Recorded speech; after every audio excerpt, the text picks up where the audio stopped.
I'm at Walmart today and we're going to go through all these feeders to see which one will work for you. So one of the best stores you can go to is Walmart. I think they've got the largest selection of hummingbird feeders, and they carry all kinds of stuff, bird seed as well. But today I just want to go through the hummingbird feeders. Now as you approach them, you'll see that there's dozens of hummingbird feeders, and look up because they have a lot of them up on the top shelf too. And they carry all kinds of styles. Some are plastic, some are glass, some are attached to a window with suction cups, and some of course hang. Now one of my favorite ones are the ones with the little slits. Those will keep bees out, but I actually make the holes bigger with a soldering iron, so I allow the Orioles to come in, but I keep an extra set on hand just in case the bees start to bother it. I can swap them out, put those out for a few days until the bees go away. Now, if you're buying a hummingbird feeder for the first time for yourself, I would go with the simple one, about $4. I have found that those are the best ones. The hummingbirds know them, they enjoy them, and if they're flying by way up in the sky and they see that hanging there on your property, they are going to come down and check it out because they know that feeder. The other ones, I'm sure that they will recognize them as well, but if you get any of those that are off-colored, like they're blue or different colors, then at that point, I would put a cheaper one, the $4 one, next to it, so they will come to that, and then they'll check out the other ones.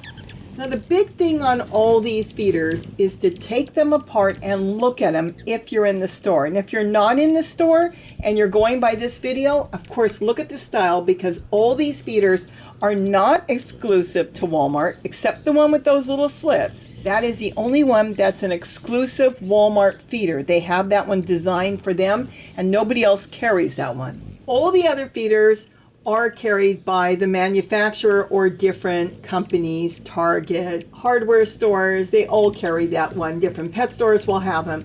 So what you want to do is look them over, and if you recognize the feeder from my video, then you'll know a little bit about it. You want to open them up and look inside and make sure that they're easy to clean. So I have done that for you on a lot of these.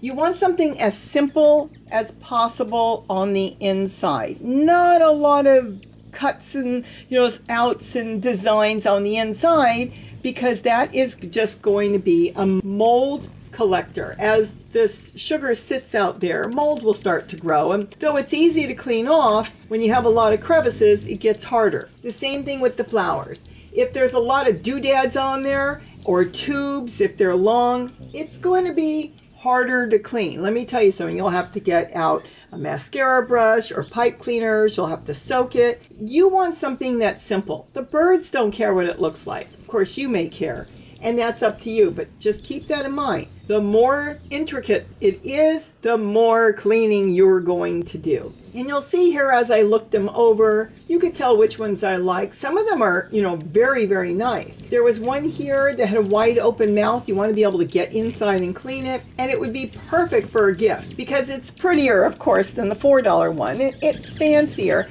Though it had a lot of flowers on the outside, on the inside it was very smooth and all in all very easy to clean. Now keep in mind, it doesn't matter whether it's plastic or glass. If you want glass, go ahead and get glass, but also understand that glass is heavier, and when you're hanging it, if it falls, that's the end of it. With plastic, they kind of bounce, so they'll last longer. Now, with plastic hanging out in the blazing hot sun, if it's 100 degrees, I would definitely change that food every day. Otherwise, every 3 days is fine. You can hang it in the shade or the sun. I prefer to try to find the shade. Sometimes you can't because the sun will move, so just do the best you can when you're hanging it. But the thing is on all these feeders is you want it as smooth as possible on the inside. When you unscrew it, it's good to have 3 pieces only to clean. Makes it a lot easier. And look at the flowers and see how much the design is as far as what you're going to need to clean. So you want to know if you can take it apart and have it cleaned in a matter of 2 to 3 minutes, or are you going to be standing there at your sink scrubbing and cleaning for 30 minutes. That's not something you want. Soaking it doesn't always work. Do make sure that all of them come apart. There's a few of them that don't come apart. They're glued together, and I don't know why the manufacturer would do it that way, but that's the design. Even soaking it in a bleach solution, you'll never get it clean. It's basically a disposable feeder. After a few times of use, you'll probably be tossing it out in the trash. or recycling it in the plastic waste can. So keep that in mind. You want the mouth of it to be as wide as possible, just easier cleaning. You can get a toothbrush in there, a brush, whatever way you're going to clean it. Now, some of them have a built-in amp moat. You'll see it on the top, a reservoir to hold water. Most of the built-in amp moats are very shallow.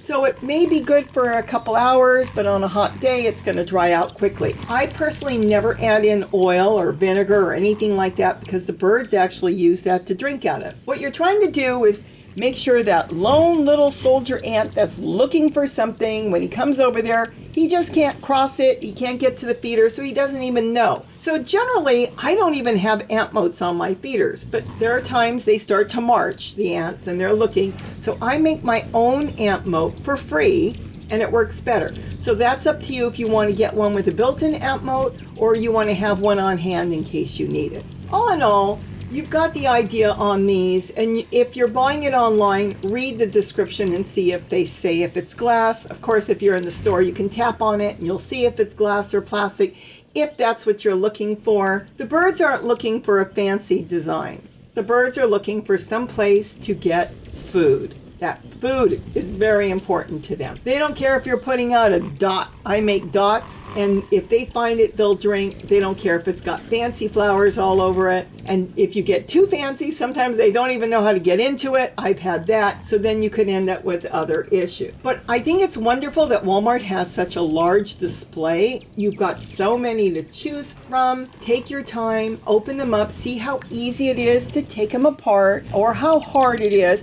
Because if you have a problem in the store, taking it apart and putting it back together, it's not going to get any easier once you get home. They do sell the ones that attach to the window. I have had those, but again, the suction cups kind of wear out at times and then you end up having your feeder fall. So I prefer to have something you can hang. I actually got some magnets for window cleaners and I've made hangers, but that's another video. So I could hang even on a second story window, hummingbird feeders. The food that they sell, a lot of it does have some sort of red dye in it. I make my own. It's the easiest to make. It's 1/4 cup of white granulated sugar and 1 cup of water. I have videos on how easy it is to make it because I add in part boiling water to get the sugar started to melt and then top it with the rest on cool water. You do not need to boil all the water. The mold that's coming in there that you periodically see when you take down your feeders to clean is not coming from your sugar. It is coming from the birds because they're all over. They're poking their beaks and everything,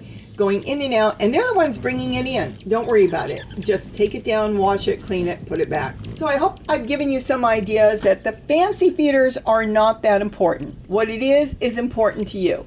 My favorite ones are the ones that with the small slits, and they last for years. I've had some of them 3 and 4 years still hanging outside. So I hope I've given you some information on hummingbird feeders. This is really good to know before you buy, so you'll understand which ones work for you. So with that, have a wonderful, wonderful day. And don't forget to eat what you grow. And keep in mind, I started with 1 hummingbird too, and now we have thousands. All because I put food out. Bye-bye.